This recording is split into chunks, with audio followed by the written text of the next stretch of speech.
eh ni kami sebenarnya wedi matingka tanah narikong katomate melo di kaira kuburan na ya.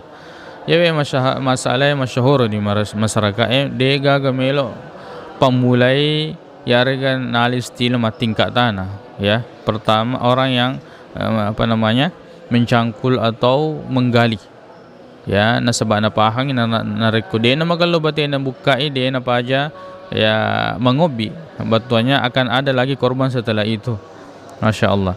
Jadi iyo dia natongang tidak benar pemahaman seperti ini gang karena ya rodita biasa ya maturu matingkat tanah orang-orang yang tidak salat ya dia sempajang yang tidak salat bahkan diantaranya adalah orang-orang yang misalnya perinung ya karena apalagi narikolo makain malas supaya kuat dia minum dulu dengan asa tahu ini tidak benar. Jadi tidak benar akidah dan keyakinan seperti ini, maka ada orang-orang tertentu yang membuka tanah. Tidak semua orang bismillah baca bismillah kemudian kita menggali tidak ada masalah.